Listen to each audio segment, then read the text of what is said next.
사도행전 19장 11절로부터 20절 말씀 제가 봉독하겠습니다. 하나님이 바울의 손으로 놀라운 능력을 행하게 하시니 심지어 사람들이 바울의 몸에서 손수건이나 앞치마를 가져다가 병든 사람에게 얹으면 그 병이 떠나고 악귀도 나가더라. 이에 돌아다니며 마술하는 어떤 유대인들이 시험 삼아 악귀 들린 자들에게 주 예수의 이름을 불러 말하되 내가 바울이 전파하는 예수를 의지하여 너희에게 명하노라 하더라. 유대의 한 제사장 스게와의 7 아들도 이 일을 행하더니 악귀가 대답하여 이르되 내가 예수도 알고 바울도 알거니와 너희는 누구냐 하며 악귀 들린 사람이 그들에게 뛰어올라 눌러 이기니 그들이 상하여 벗은 몸으로 그 집에서 도망하는지라. 에베소에 사는 유대인과 헬라인들이 다 이 일을 알고 두려워하며 주 예수의 이름을 높이고 믿은 사람들이 많이 와서 자복하여 행한 일을 알리며 또 마술을 행하던 많은 사람이 그 책을 모아가지고 와서 모든 사람 앞에서 불사르니 그 책값을 계산한 즉 은 5만이나 되더라. 이와 같이 주의 말씀이 힘이 있어 흥왕하여 세력을 얻으니라. 아멘. 본문 말씀 사도행전 19장 11절로부터 20절 말씀 우리 주 예수 그리스도를 얻으라는 제목으로 선포하도록 하겠습니다. 오늘은 본문 말씀에서 자신의 값비싼 책을 태운 우리의 형제들에게 특별히 주목하도록 하겠습니다. 이들은 마술이라고 통칭되는 여러 가지 일들을 하던 사람들이었어요. 점을 치고 무슨 별을 관찰하고 길일 이런 것들을 정하고 그다음에 신비한 도구나 기술들을 갈고 닦아서 마치 초자연적인 일을 해낸 것처럼 가장하기도 하고 이런 여러 가지 우상 숭배 이런 일들을 하던 사람들이었어요. 그리고 또 오늘 가장 많이 나온 내용대로 축귀나 퇴마라고 부르는 것, 귀신을 쫓는 일 이런 것들도 하겠다고 돌아다니던 그런 사람들이었습니다. 에베소는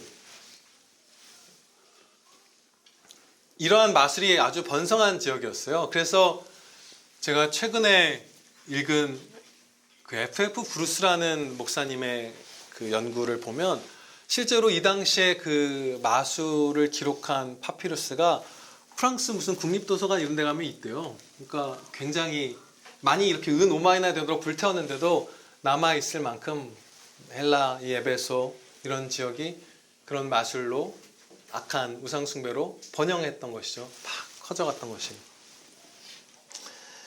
그런데 이 에베소의 마술사들은 심지어 이들은 오늘 구체적인 사례가 나온 사람들은 스게와의 아들, 여기 우리나라 말 성경에는 유대의 한 제사장 이렇게 14절에 되어 있는데 대제사장, 제사장들의 우두머리 이런 식의 의미예요. 아주 제사장 중에서도 우두머리 같은 그런 사람의 아들들이 그런 퇴마, 무슨 마술, 우상숭배들 이런 것들에 빠져서 살고 있었던 거예요. 그런데 이제 그들이 예수님을 정말로 믿고 의지해서 귀신을 쫓아내고 그 이웃 사랑을 위해서 예수님의 영광을 위해서 그 일을 하려고 한 게 아니라 자신들의 이익과 명성 이런 것들을 위해서 예수님의 이름을 그냥 시험 삼아 사용해 보았다 이렇게 말씀을 하죠. 시험 삼아서 써봤다. 그래서 귀신 들린 자들을 찾아가 이렇게 말했습니다. 내가 바울이 전파하는 예수를 의지하여 너희에게 명하노라. 내가 믿는 우리 주 예수님을 의지하여 예수 그리스도의 이름으로 명하노니 물러가라가 아니라 바울이 전파하는 예수의 이름으로 명한다 이렇게 얘기한 거예요. 신앙인의 선포가 아니었던 것이죠. 신앙인의 간구도 아니고. 이렇게 예수님을 여러 수단들 중에 하나쯤으로 여긴 일들이 있었어요. 그때 귀신 들린 자에게 이렇게 이들이 얘기했을 때 귀신이 이들에게 이렇게 말했습니다. 내가 예수도 알고 바울도 알거니와 너희는 누구냐? 그리고서 이들을 물리적으로 공격해서 덮쳤죠. 그래서 몸이 다치고 옷을 챙겨 입지도 못하고 옷이 벗겨진 상태로 도망쳐야만 했어요. 이 사건이 에베소 전역에 퍼졌습니다. 그랬을 거예요. 제사장의 그 지도자 같은 사람의 7 아들들 얼마나 유명했겠어요. 그 다음에 유대인들이 이 당시 마술 일에서 굉장히 유력한 자들이었다고 이제 고고학적인 발견에서 많이 나오고 있어요. 아마도 그랬겠죠. 구약 성경을 갖고 있고 그것을 왜곡하는 것이 다른 어떤 사람의 말을 그냥 밑바탕 없이 만들어낸 것보다 훨씬 설득력 있으면서 교묘했겠죠. 유대인들이 굉장히 힘 있는 마술사들이 많았다고 하는데, 그래서 에베소 전역에 이 스게와의 아들들의 사건이 퍼졌습니다. 이 사건은 에베소에서 사역한 바울의 모습과 대비가 되었어요. 바울은 귀신을 다 쫓아낼 수 있었고 바울을 통해서 하나님께서 역사해 주신 것이죠. 이 충성된 예수 그리스도의 종인 바울을 통해서 모든 병든 자를 다 고쳐주셨어요. 그의 앞치마 같은 거, 그가 아마 텐트를 지을 때 썼던 거겠죠. 그 앞치마를 가져다가 병자에게 얹기만 해도 그 병자가 낫게 해주시는 일. 너희가 나보다 큰 일을 행하리라 제자들에게 약속해 주셨던 그 역사가 일어난 거예요. 예수님께서도 그렇게 병자를 고쳐주시진 않았죠. 그런 일들을 막 바울을 통해서 베드로의 그림자만 닿아도 병자가 낫고 이런 식의 일들을 베풀어 주신 거예요. 그 순종된 종에게. 그런데 제사장, 대제사장의 아들이었지만 예수님의 이름을 그냥 시험 삼아 믿음 없이 망령되게 일컬은 이들은 귀신에게 모욕을 당한 것이죠.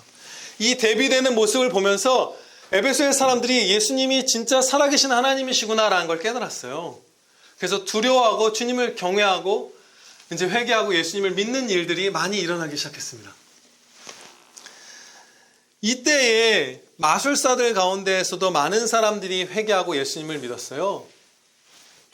그 회심한 형제들은 자신들이 갖고 있던 마술에 관한 책들을 사람들 앞에 모아다가 공개적으로 불태웠죠.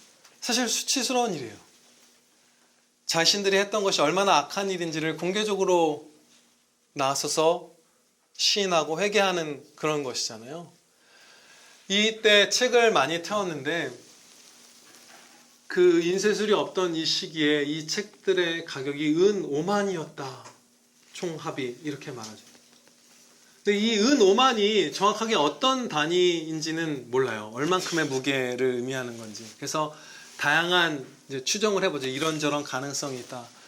그런데 굉장히 큰 돈이었을 것인 것이 이 당시 신약 성경에서도 나타나지만 노예 한 사람의 몸값이 은 30이었어요. 그러면 5만이면은 몇 배죠? 1700배인가요? 약? 그쵸? 1700명의 그 노예의 몸값, 종의 몸값, 그런 정도의 돈이었을 가능성이 아주 크죠. 그러니까 굉장한 큰 돈이었던 것이에요. 그런 액수의 책을 태운 것이죠. 여기서 우리가 본문 말씀의 핵심을 지금 주목하고 계속 나아가도록 하겠습니다. 핵심은 2가지인데요. 첫 번째 중요한 게 있고 그보다 훨씬 중요한 2번째 게 있어요. 하나는 죄악된 것들을 버린 것입니다. 이 책을 불태워버린 거예요. 굉장히 중요한 것이죠. 죄를 죽인 것이에요. 그런데 이 기둥보다 더 굵고 중대한 기둥이 있으니 그것은 무엇이냐면 예수님을 얻은 것이에요.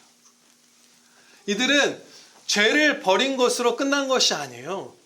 죄를 버리고 예수님을 따르며 예수님을 얻은 것입니다. 이것이 핵심이에요.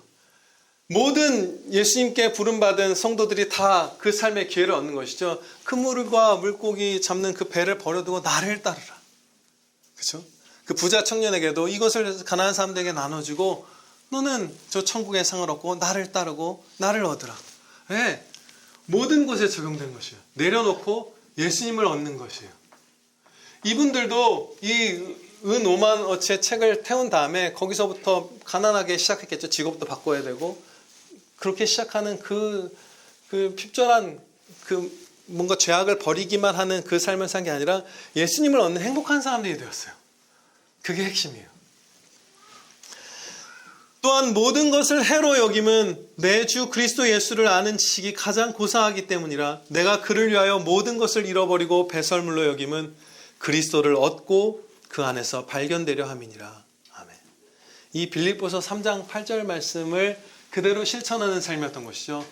세상에 어떤 것을 상실하더라도 예수님을 얻으면 그것이 이득이다. 그것을 믿고 그렇게 행했던 것이에요. 그러니까 충성된 신앙생활은 무언가를 상실하는 삶이 아니라 우리가 이제 살아갈 그 삶은 잃어버리는 삶이 아니라 예수님을 얻는 삶입니다. 이게 오늘 본문 말씀에 우리가 계속 마음 한구석에 붙들어야 할 핵심이에요. 예수님을 얻는다. 오늘 예수님을 얻고 돌아갈 것이다. 우리는. 네, 그것입니다. 이 최상의 은혜와 기쁨에 주목하면서 좀 더 구체적으로 본문 말씀을 배우도록 하겠습니다. 우리의 이 에베소 전직 마술사였던 형제들, 이 형제들은 무엇을 버렸나요? 구체적으로 먼저 예수님의 말씀을 거스르는 자신의 직업을 버렸죠. 굉장한 결단이었어요. 그리고 엄청나게 비싼 책들을 불태웠습니다. 이것을 만약에 불태우지 않고 팔았으면 이제 새 직업과 직장을 얻고 시작할 때 굉장히 기본 자금이 되었을 거예요. 그렇죠? 이 비싼 책들을 판 돈으로 새롭게 장사를 시작한다거나, 그렇죠? 뭐 양을 사서 키운다거나 이런 일들을 할 수 있었을 텐데 그렇게 하지 않고 그냥 다 불태워 버렸어요. 혹은 뭐 팔아서 헌금을 할 수도 있고 가난한 이웃들을 도울 수도 있었겠죠. 그렇지만 그렇게 하지 않았어요. 왜냐하면 하나님께서 미워하시는 책이고 이 책을 다른 누군가가 읽으면 그 이웃에게 해악이 되기 때문이에요. 하나님 사랑, 이웃 사랑을 실천했던 것이에요. 그래서 그냥 불태워버렸습니다. 이 값비싼 재산을 다 태워버렸어요. 그리고 이전에 누리던 안전을 버렸어요. 안전하고 안락한 삶을 버렸어요. 이 에베소 지역은 여러 우상 숭배의 핵심적인 지역들 가운데 하나였잖아요. 여기서 회심하지 않은 마술사들도 많았죠. 그리고 이어지는 이제 19장 21절로부터의 말씀을 보면 에베소 사람들이 이 우상 숭배가 방해받자 성도인 가이오와 아리스다고를 강제로 잡아다가 막 어떻게 해야 하려고 해요. 그때 그 지역의 서기장이 자신들의 정체성을 이렇게 고백합니다. 에베소 사람들아, 에베소시가 큰 아데미와 제우스에게서 내려온 우상의 신전지기가 된 줄을 누가 알지 못하겠느냐. 우리는 우상 숭배의 중심지다라고 당연하게도 자신들의 정체성을 고백하는 그런 곳이었어요. 그리고 실제로 성도가 바로 그들의 폭도들, 우상 숭배하는 폭도들의 손에 잡혀가는 일이 있었죠. 그러니까 이 은 5만의 책을 공개적으로 불태운 이 마술사들은 교회를 미워하는 자들에게 핍박을 당할 것을 각오한 거예요. 그러니까 안전과 안락한 삶도 버린 거예요. 직장도 버리고 재산도 버리고 안전도 버린 거예요. 이렇게 했던 이유는 예수님을 얻기 위함이었던 것이죠. 모든 것을 해로 여기고 배설물로 여기면 내가 예수 그리스도를 얻고 그 안에서 발견되려 함이니라. 이 말씀 그대로의 신앙을 주셨던 거예요. 이들 안에 계셨던 성령님께서. 그런데 우리는 이 부분에서 자칫하면 신앙생활이 고행에 가까운 것, 고난에 가까운 것, 무슨 무소유에 가까운 것 이렇게 착각하고 꺼려하게 될 수 있어요. 근데 결코 그렇지 않죠. 전혀 하나님께서는 우리의 고난, 고행, 무슨 무소유 이런 것들을 궁극적으로 바라시는 분이 전혀 아니시죠. 우리에게 필요하다면 고난을 주시고 소유를 거두어 가실 때도 있지만 하나님께서 진짜 바라시는 건 우리의 번영이고 번성이고 풍족함이에요. 예, 아멘입니다. 여러분 모두 가지고 있는 휴대폰에 있는 성경 그 앱에서 번성 이런 말로 한번 검색을 해보시면 깜짝 놀랄 거예요. 복, 축복, 번성. 그러면 얼마나 많이 하나님께서 우리에게 막 풍요로운 것들을 주시고자 하시는지 그런 약속의 말씀들이 너희가 나를 믿고 신뢰할 때 이런 것들을 주겠다 하신 약속들이 얼마나 많은지 정말 놀라게 돼요. 끝도 없어요. 제가 다 읽어보고 뭐 이렇게 설교를 준비하다 너무 많아서 그냥 내비뒀어요. 그런데 자칫 우리가 또 여기서 오해할 수 있는 건 그게 다 영적인 의미다. 영적인 복만을 의미한다. 우리의 육신의 삶, 이 땅에서 형편은 막 고난의 연속이고 막 그런데 우리가 영원만은 예수님을 얻고 평안하리라. 이렇게 생각하지만 그런 의미가 아니에요. 영적인 복은 우리가 형편이 좋든 나쁘든 반드시 충성한 자녀에게 주시고 상당수의 경우 경건한 자녀들에게 이 땅에서의 번영을 주세요. 여러분들 오해하시진 않죠? 저는 번영 신학을 하는 그런 목사가 아닌 걸 아시죠? 돈을 사랑하는 복음을 전하는, 가짜 복음 전하는 사람이 아닌데 실제로 하나님의 말씀이 그렇습니다. 2020년 9월 15일에 이스라엘 그리고 아랍에미리트, 바레인 그리고 미국의 이제 국가 원수들이 모여서 아브라함 협정이라는 걸 맺었어요. 평화와 협력의 협정이에요. 그런데 이분들이 아브라함의 이름으로 이 평화와 협력의 협정을 맺은 이유가 있습니다. 그것은 이 사람들이 혈통적으로 혹은 영적으로 혹은 둘 다 자신들이 아브라함의 후예라고 생각하고 있기 때문이에요. 기독교인, 유대교인, 그 다음에 이슬람교도 분들 다 자신의 영적 조상이 아브라함이라고 믿죠. 그리고 이 근동, 이 중동 지역의 수많은 사람들이 실제로 혈통적으로 아브라함의 후예라고 자신을 여기죠. 우리도 아브라함 당연히 믿음의 우리의 조상이라고 하죠. 우리의 선배님이고, 그렇죠? 영적으로나 혹은 혈통에 있어서나 아브라함을 조상이라고 여기는 거예요. 제가 이 말씀을 드린 이유는 무엇이냐면 하나님께서 하늘의 별처럼 바닷가의 모래알처럼 너를 온갖 은혜를 부어서 번성하게 해주려 한 것이 그냥 영적인 의미만이 아니란 거예요. 진짜로 자손이 그렇게 많아진 거예요. 내가 아브라함의 후예다라고 하는 사람이 학자들이 조사해 보면 인류의 절반이 넘어요. 지금 내가 기독교인이라서 영적으로 후예다, 이슬람교도라서 영적으로 후예다, 중동의 유대 혈통이라 혈통적으로도 후예다, 이렇게 하는 사람이 전 인류의 절반이 넘어요. 정말로 하나님께서 번성을 주리라 하신 이것은 에덴을 생각해보다 할 수 있죠. 그 천국을 생각해보다 할 수 있고 얼마나 풍요로워요. 구슬땀을 먹고 살기 위해서 흘리지 않아도 먹는 것은 이미 차고 넘치는 에덴이었잖아요. 정말로 번성을 주시는 거예요. 그런데 때로 우리에게 그것을 거두어 가시고 고난을 주실 때가 있죠. 그것이 필요하기 때문인데 한 가지 중대한 이유를 호세아 4장 7절에서 가르쳐 주십니다. 저와 여러분에게 해당되는 너무 안타까운 것이죠. 그들은 번성할수록 내게 범죄하니 내가 그들의 영화를 변하여 욕이 되게 하리라. 우리가 부유해지고 번성하면 고개를 쳐들고 하나님이 필요 없다라고 여기잖아요. 하나님의 도움을 그다지 구하지 않고 내가 지금 돈이 이렇게 많으니 아프면 기도하는 게 아니라 제일 좋은 의사 누구야? 이거부터 찾고 치료비 상관없어. 이렇게 돼버리는 것이죠. 네, 번성할수록 우리에게서는 하나님을 향한 감사, 사랑, 의지, 신앙 이런 것들이 다 쇠락해가요. 모든 성도가 그런 것은 아니지만 결코 적지 않은 성도가 그런 잘못에 빠지는 것이죠. 그래서 우리에게 그 이유 한 가지만으로도 고난이 너무나 이 땅에 사는 동안에는 아직 불완전한 이 땅에서는 필요하다는 것을 우리가 알 수 있어요. 그런데 얼마나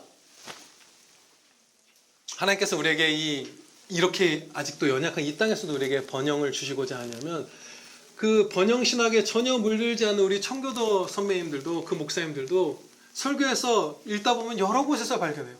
제일 부자가 되는 방법은 경건하게 사는 것이다. 그런 것들을 아무렇지도 않게 설교를 하세요. 경건하게 사는 자녀들에게 이 땅에서의 번영을 하나님께서 주신다. 그런데 덧붙여서 자세하게 가르쳐 주시죠. 하나님께서는 기계나 무슨 자판기 같은 게 아니죠. 이렇게 했으면 수학 공식처럼 이거 했으니까 이거 주고 그런 분이 아니라 인격적인 하나님이시잖아요. 살아계신 하나님. 그래서 우리를 섬세하게 한 사람 한 사람에게 계획하신 최선의 길로 인도하시잖아요. 그래서 어떤 한 사람의 삶을 보았을 때 아무리 경건해도 무슨 크리소스톰처럼 순교하는 사람도 있고 또 바울처럼 가난한 사람도 있죠. 물론. 그렇지만 조금만 떨어져서 어떤 경건한 교회, 성도 가족, 어떤 경건한 교회, 어떤 경건한 국가, 기독교인들이 많은 이런 것들을 보면 한결같이 하나님께서 이 땅에서 번성을 주신다. 우리가 목격하죠. 역사의 예를 하나도 안 들어도 될 만큼 다 떠오르는 것이 있을 거예요. 그렇죠? 북한과 대한민국만 봐도 그렇죠. 너무나 명백하게 갈리죠. 하나님께서는 번성을 주세요. 그런데 이 풍요와 번성이 중요한 것이 아닙니다. 은혜인데 주시기를 원하시는 것인데 이거는 중요한 것도 아니에요. 지금 제가 말씀드린 것에 비하면 중요한 축에도 못 끼는 것이에요. 귀한 것이지만 예수님을 얻는 것에 비하면 아무것도 아닙니다. 이게 우리의 전부예요. 예수님을 얻느냐 못 얻느냐. 예수님을 얻는 것이 최선이에요. 오히려 세상 모든 것을 다 잃어도 예수님을 얻는 길이라면 그 길을 택해야 하는 것이에요. 오만의 책을 태우는 것이 이들에게 행복한 것이에요. 진짜 이 땅에서부터, 천국에서만 보게 되는 게 아니라 이 땅에서부터 이들에게 진짜 기쁨이 되는 삶이 오만을 태우고 가난하게 죄 가운데서 시작하는 게 이 사람들에게 진짜 복이 되는 거예요. 여기서부터. 왜냐하면 제가 5가지 이유를 지금 얘기할 텐데 여러분의 심령에 성령 하나님께서 새겨주시리라 믿습니다. 성부, 성자, 성령 한 분 하나님께서는 우리의 창조주이시며 우리는 하나님의 피조물이기 때문입니다. 창조주 하나님과 피조물의 관계는 부모 자식 간의 관계보다 훨씬 더 밀접하고 훨씬 더 중대해요. 그 하나님을 얻는 것이 세상 모든 것을 얻는 것보다 중요하죠. 두 번째로, 하나님은 스스로 계시는 단 한 분 하나님이세요. 스스로 존재하는 존재는 아무것도 없어요. 오직 하나님만이 스스로 계시는 자존하시는 분이세요. 나머지는 다 피조물에 불과해요. 그 스스로 계시는 분, 그 영광이 얼마나 크고 밝은지 우리는 지금 너무 어리석어서 많이 몰라요. 근데 묵상해보고 해봐도 끝이 안 나죠. 계속 발견하게 되는 것이에요. 우리가 천국에서 너무나 충격받을 거예요. 그렇죠? 그 영광을 보고 감격할 거예요. 세 번째로, 하나님께서는 우리를 사랑하사 하나님의 형상대로 지으셨습니다. 다른 피조물과 달라요. 더 많이 사랑받았어요. 우리에게 하나님의 형상이 있어요. 많이 상실했지만 그것을 다시 회복해주고 계세요. 그리스도 안에서. 그래서 하나님을 얻는 것은 너무나 중요한 거예요. 너무나 소중한 거예요. 우리를 그렇게 사랑하신 하나님이시기 때문에. 네 번째로, 하나님께서는 범죄하며 원수된 우리를 사랑하사 예수 그리스도를 내어주셨고 예수님께서는 우리를 사랑하사 피 흘려 죽기까지 해주셨어요. 그렇게 우리를 사랑하는 분이 계시다면 그분과 가까워지는 것만큼 좋은 것이 없겠죠. 그리고 그분이 하나님이시라면 최고예요. 지금 우리가 정신이 연약하잖아요. 그래서 진짜 예수님 얻는 게 그렇게 좋은가? 근데 하나하나 여러분 곱씹어보면 진짜 엄청납니다. 이따가 조금 더 살펴볼 은혜를 주시기를 소원하고 있어요. 그리고 5번째로, 사람의 생명과 기쁨은 오직 하나님께 있어요. 그래서 우리가 참 하나님이시면서 중보자이신 예수 그리스도 얻는 게 세상 전부를 얻는 것보다 우리에게 유익합니다. 세상 다 얻는 것 비교가 안 돼요. 그래서 모든 걸 다 잃어버려도 예수님만 얻으면 된다라고 바울 사도가 고백했고 이 마술사 형제들이 행했던 것이에요. 하나님이신 예수님과 우리는 경이로울 정도로 밀접한 신비적 연합을 하고 있어요. 그렇기 때문에 수많은 표현으로 예수님과 우리의 연합을 나타내시죠. 지금 예수님께서 사용하신 표현들을 다 몇 가지 열거할 텐데 이 연합들을 다 합친 총합보다도 더 크고 밀접하게 연결되어 있어요. 예수님과 우리가. 참 포도나무와 그에게 접붙은 가지, 신랑과 신부, 사랑이 많은 신랑이죠. 우리 사랑하는 신랑. 우리는 바람 피는 신부. 그래도 사랑하는 신랑. 아버지와 아들. 여기서도 우리는 탕자 같은 아들. 주인과 종, 왕과 백성, 머리와 몸. 이런 표현들입니다. 이것을 다 합친 것보다도 예수님께서 우리와 밀접한 하나가 되어주셨어요. 신비적 연합이다라는 표현으로 할 만큼.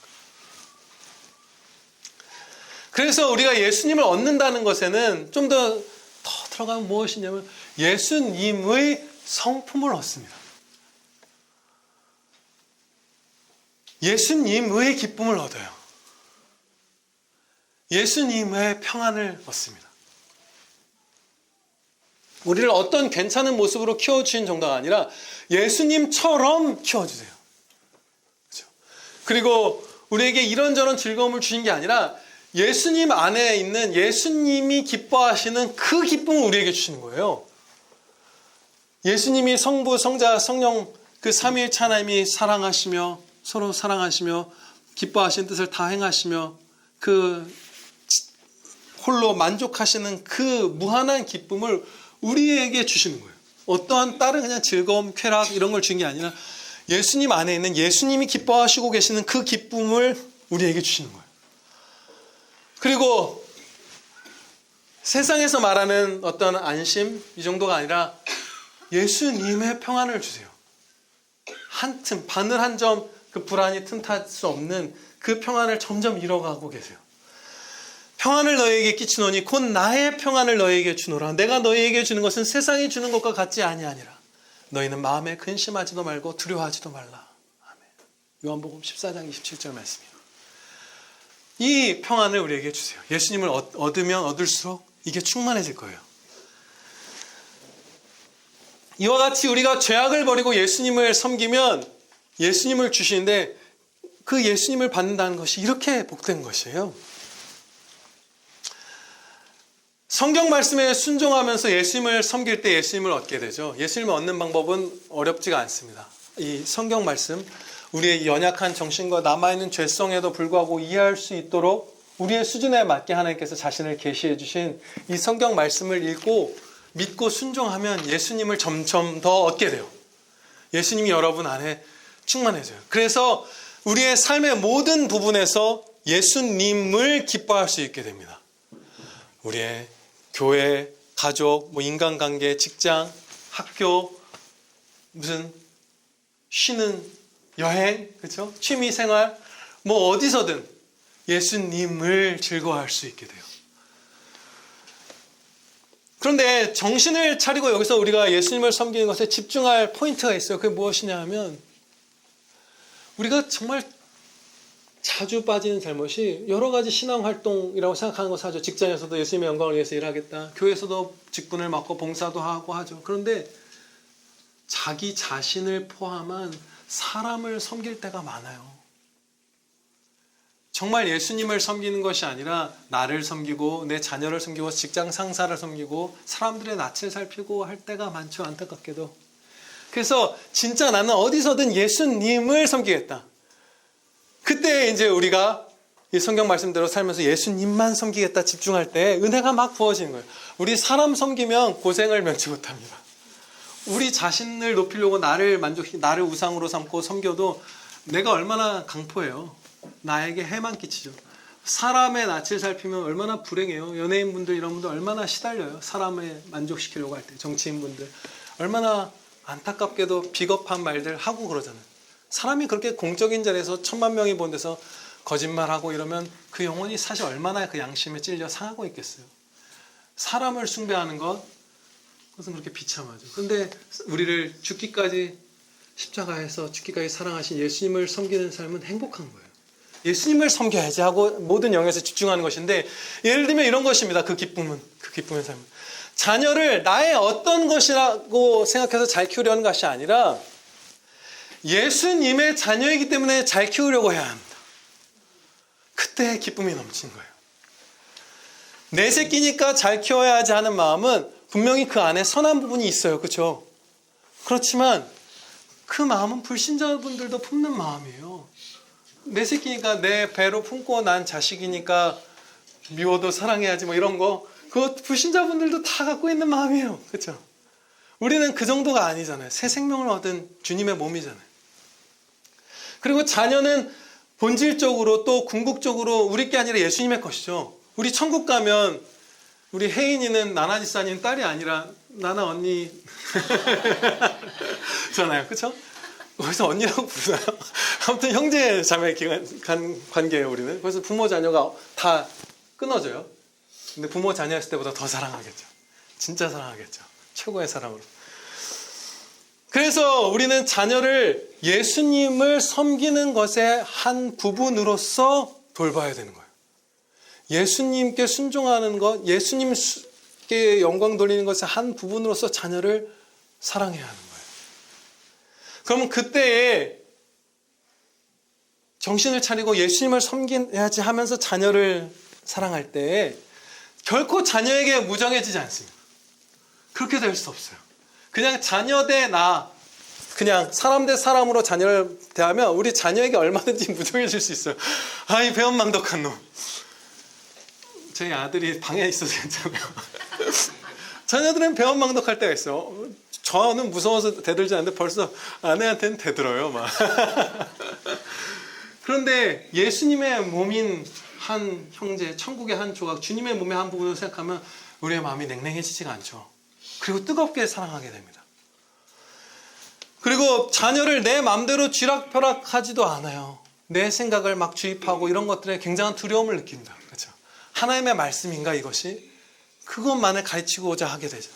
예수님을 섬김으로써 자녀를 사랑할 때.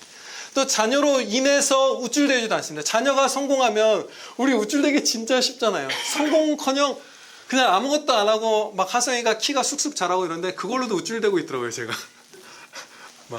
너무 막 건장하게 크는 아들이 막 내 자랑인 거예요. 비참하죠, 우리 교만하죠. 그런 거예요. 근데 예수님을 섬기는 것을 한 부분 생각하면 절대 우쭐대지 않죠. 자녀로 인해서. 또 자녀로 인해서 낙심하지도 않아요. 예수님의 사랑하는 영원한 십자가 사랑을 받는 그 자녀, 예수님이 책임지세요. 존귀한 자예요. 우리의 자녀는 이 땅에서 아무리 세상 1000만 명, 100만 명 누가 우리 자녀를 욕하고 하찮게 여겨도, 심지어 자녀가 많은 죄를 범하고 있어도 그는 예수님이 죄값을 다 치러주신 의인이에요. 존귀한 자예요. 네? 낙심할 수가 없어요. 예수님을 섬기는 것의 일환으로서 자녀를 사랑하는. 그러한 평안 가운데 기쁨이 넘치는 거예요. 성경 말씀에 순종해서 자녀를 사랑하면 자녀가 짐이 아니라 막 기쁨이 되는 거예요. 너무 기쁨으로 충만해진 거예요. 힘들 때가 있지만 그런 거예요. 또 교회에서는 어떤가요? 우리가 예수님을 섬겨야지 하면, 사람이 아니라 나를 높이거나 다른 사람을 섬기는 게 아니라 예수님만 섬겨야지 하면 어떻게 되죠, 우리가? 이거 너무 행복해지잖아요. 많은 교회 사모님들이 힘들어하는 어떤 그 보편적인 일이 있습니다. 그것이 무엇이냐면, 그 교회가 예배가 끝나고 성도분들 하나둘씩 돌아갈 때 커피 컵이나 물컵, 무슨 눈물 닦았던 휴지, 메모했던 주보, 메모했던 주보는 아니겠네. 했으면 가져가셨을 테니까. 무슨 주보, 쓰레기, 작은 거, 사탕 봉지 이런 거. 그런 게 남아있는 거예요, 예배당에. 그러면 이제 사모님들이 혼자 그것을 치우다가 막 물 한 통 치우는 거예요. 그리고 몇몇 이제 그래도 경건한 층에 속하는 분이겠죠. 그런 여자 집사님들 이런 분들이 주로 같이 그 사모님과 함께 그런 걸 치우면서 이제 막 불평도 하고 정죄도 하고 뭐 이런 걸 이렇게 남겨두고 갔대. 이제 이렇게 하는 거예요. 그래서 이제 그것으로 힘겨워하는 분들이 많죠. 그런데 우리 원로 사모님이 이렇게 했었어요. 그것을 이제 당연히 자발적으로 치우시죠. 기쁨으로. 우리가 예수님께 용납받은 사랑은 어느 정도인가요? 컵 하나 안 치우고 간 정도만 용납받았나요? 용서받았나요? 전혀 아니죠. 우리가 예수님을 섬기는 생각으로 교회에 온다면 사람을 섬기는 게 아니고, 나를 만족시키려고 교회에 온 게 아니고, 예수님을 기쁘시게 해드리려고 하면 거기서 내 만족도 있어요. 물론 완전한 만족이. 그러면 사실 컵 하나 못 치울 게 아니죠. 주님 사랑을 주세요. 내가 용서받는 십자가 사랑 기억하면서 얼마든지 치울 수 있죠. 그렇게 치우셨고, 또 몇몇 막 20년 전, 막 오래전 얘기예요. 지금 여러분들이 그렇다는 거 아니고, 이분도 안 그러십니다. 지금 오늘 미국에서 오신 분들 좀 자발적으로 다 하시는 분들인데 이제. 그런데 예전에 오래전 우리 교회에서 이제 몇몇 지사님들이 같이 사모님을 따라서 컵 같은 걸 치우면서 이렇게 약간 불평의 마음을 품고 할 때 사모님이 하지 말라고 그러셨어요. 자발적인 사랑으로, 예수님을 섬김으로, 기쁨으로 하려는 게 아니면 막 정죄하는 마음이 들거나 불평이 생기거나 하면 그걸 하지 말고 그냥 마음이 드는 사람이 기쁨으로, 그 예수님을 섬기는 마음으로 합시다. 이렇게 한 거예요.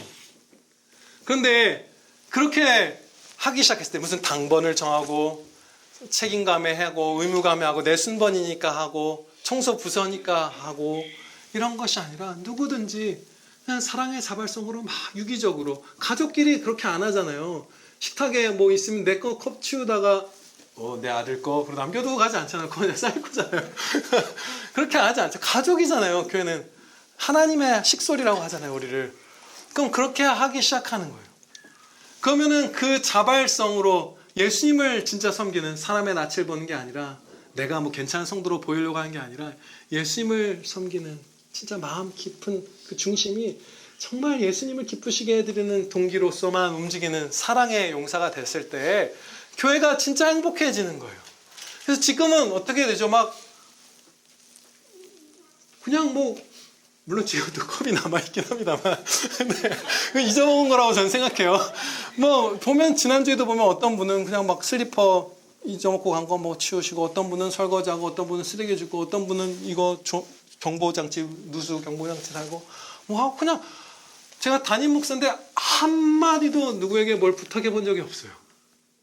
여러분 저에게 무슨 부탁 같은 거 들어보신 적 있나요? 수련회 날짜 잡아주세요 이런 건 당연히 부탁하죠.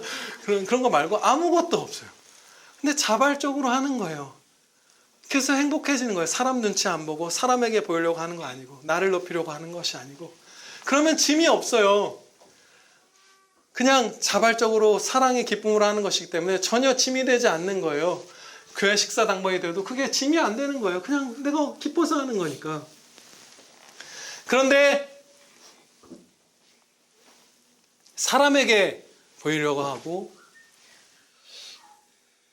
사람을 눈치를 보고 이렇게 돼버리면 우리가 무거워지는 것이죠. 온 삶이. 직장에서도 그렇고 모든 것에서 그렇습니다. 진짜 우리는 정신을 차리고 이 쉬운 성경 말씀을 따라서 예수님을 섬겨야지, 예수님이 내 머리지, 이렇게 생각하면서 가면 막 예수님의 기쁨, 예수님의 평안, 예수님의 성품, 예수님을 얻는 거예요. 진짜 행복해지는 거예요. 또 우리가 거의 마지막이 되겠네요. 이 에베소의 회심한 형제들, 책을 불태운 형제들에게서 배울 것이 있습니다.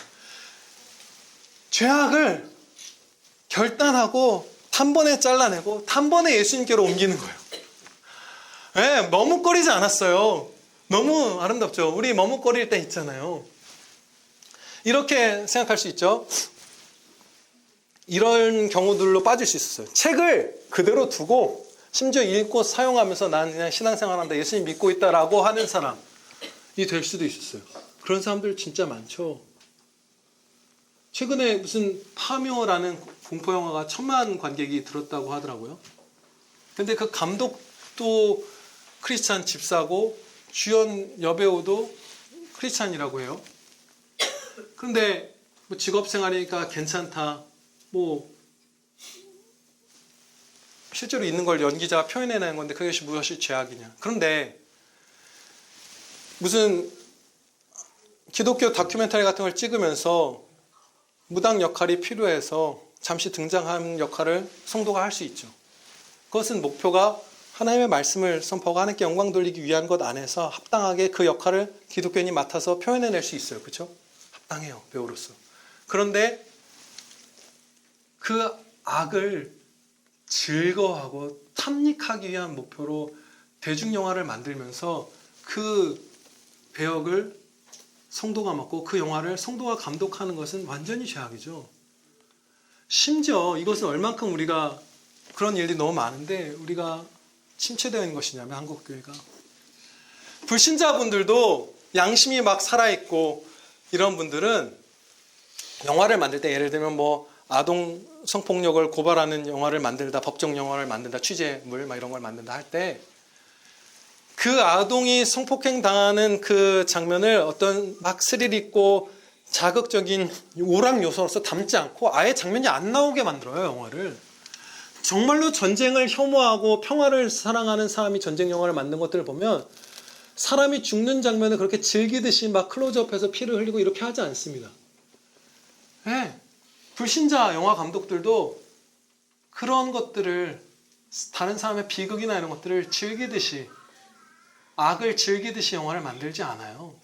근데 성도인 사람들이 막 귀신 이런 것들을 탐닉하면서 그걸 즐거워하는 것을 집사 감독이 자매와 함께 만들고, 또 무슨 그 전에 황정민 씨, 그분도 크리스찬이네요, 심지어. 뭐 했던 엄청 막 화제가 됐던 공포영화는 그 집 촬영을 했던 장소가 목사님이 사택 빌려주고 거기서 찍게 했다고 하더라고요. 그런 것들. 그냥 마술책을 그대로 두고 읽고 그거 마술책대로 살면서 나는 예수님 믿고 있다라고 해버리는 사람들. 이런 게 너무나 많죠. 그렇게 될 수 있고요, 우리가. 또 결단하지 않고 이 책을 창고에 두는 사람들이 있어요. 우리는 우리의 끊어내야 될 죄악들이 있겠죠. 그리고 죄악이라는 것은 교묘에서 그 자체로는 선한 것인데 우리가 무슨 먹는 거 좋아할 수 있죠. 근데 먹는 걸 막 집착해서 주님 섬기는 것보다 맛집 줄 서는 것을 우선시하면 그건 죄가 되는 거잖아요. 그러니까 여러 가지 교묘한 죄들이 많아요. 우리 끊어야 될 게 많죠. 그런데 이 죄악들을 단호하게 결단해서 이 에베소 형제님들처럼 끊어내지 않고 창고 한 구석에 잠깐 이렇게 옮겨두는 때가 있습니다. 그랬다가 생각나면 다시 꺼내보는 거예요. 이 죄를 진짜 끊어야지. 제발 이것을 끊게 해주십시오 하고 그야말로 불태우고, 무슨 만나면 맨날 죄 짓는 친구가 있으면 그 친구 전화번호 지우고 이렇게 하는 것이 아니라 전화번호는 저장해 두고 모두 내버려 두고 한쪽 발은 걸치면서 기웃기웃하면서 언제는 순종했다가 언제는 불순종했다가 할 때가 저도 참 많았고 여러분들도 있을 거예요. 책을 창고에 두는 유형인 거죠. 죄악을 창고에 남겨두는. 그리고 세 번째가 태워버리는 사람입니다. 이것이 우리가 다 됐으면 좋겠어요. 그렇죠? 우리가 버려야 할 것들이 있으면 다 태워버리는 거예요. 그러면 무엇을 얻게 되죠? 태우고 예수님을 따르면 예수님을 얻게 됩니다. 기도해 주시겠습니다. 아버지 하나님, 저희를 불쌍히 여기시고 지금 이 순간 이 자리에서 크신 은혜 내려 주시옵소서. 저희 한 사람도 빠짐없이 예수님을 얻기에 온 힘을 다하게 해주시고 지금 이 자리에서도 예수님께서 저희와 이전보다 더욱 충만히 함께하여 주시옵소서. 예수님의 성품 한 걸음 더 주시고 사람의 낯을 살피지 않고 예수님을 섬기는 그 행복하고 평안한 삶 한 걸음 더 내딛게 해주시고, 의무감이나 사람의 눈치를 보아서가 아니라 자발적인 사랑으로 헌신하는 삶 살게 해주시고, 버려야 될 죄악들을 타협하지 않고 결단해서 버리고 예수님을 따르는데 이 쉬운 성경 말씀에서 가르쳐 주신 그 길들 따라 오늘도 한 걸음을 내딛고 이 월요일부터 또 한 주를 충성되게 살아가는 은혜 지금 이 자리에서 저희 모두에게 내려 주시옵소서. 이 죄 많고 부족한 자가 설교하였고 또 죄 많은 저희 형제들이 이 말씀을 들었사오나 전능하신 하나님, 우리를 한없이 사랑하시는 성령 하나님께서 우리와 함께하사 이 말씀 열매 맺게 하여 주시옵소서. 우리 구주 예수 그리스도의 이름으로 기도하려옵나이다. 아멘.